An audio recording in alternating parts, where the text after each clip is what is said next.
Now, on the one hand, Democrats are imploring the intel agencies to ignore the presidential order on declassification until consulting with Congress. On the other hand, they are demanding the FBI pick up a probe into what may or may not have happened between Judge Kavanaugh and Dr. Christine Blasey Ford. All this as the president appears to maintain an unusual distance from the mayhem, unusual at least for him. Let's bring in Fox News senior political analyst Britt Hume. Welcome, Britt. Great to have you with us. Thanks, Shannon. Nice to see you. All right, I want to play something the president said today when he's been repeatedly asked about the Kavanaugh situation. Here's what he said. Hopefully, the woman will come forward, state her case.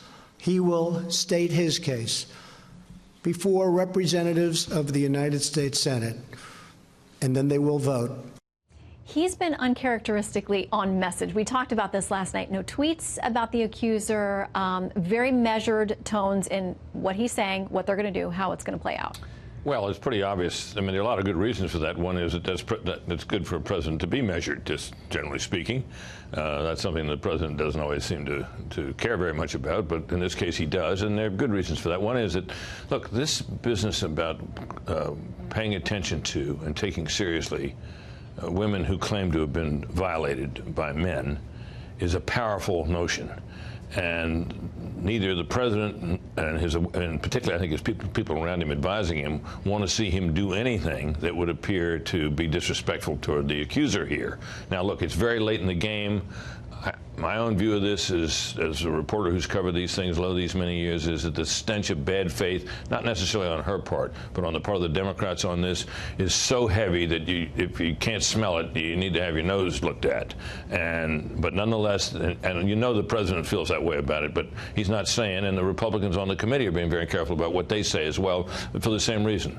We've got a midterm election coming up. You don't want to inflame the Me Too movement. Mm-hmm. So tonight, last we're hearing is from her attorney saying that they feel a full law enforcement investigation needs to happen before the committee moves forward with anything, with hearings or anything else, which communicates to us that I don't think she's going to show up on Monday, which begs the question about whether they'll have the hearing, whether they'll go ahead and have a vote. Well, what I think the Republicans are going to try to do is to say, look, she emerged. We opened the committee to her. We set a date. We gave her a week to prepare. Her lawyer had previously indicated that she was prepared to testify. Now apparently she's not, and she wants to tell us how to conduct the investigation, or her lawyer does.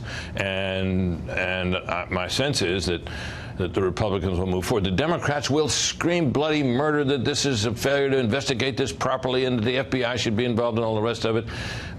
It'll be up to the White House as to whether the FBI gets involved, and the word we're getting from there is that they're not going to do this. I don't think so. Okay, so I want to read through a couple of tweets to talk about how the media is covering this. Mark Knoller, who a lot of people think is a very measured voice in a lot of occasions covering the White House, he says, President Trump says he still hasn't spoken to Judge Kavanaugh, but he says he knows he has POTUS's support.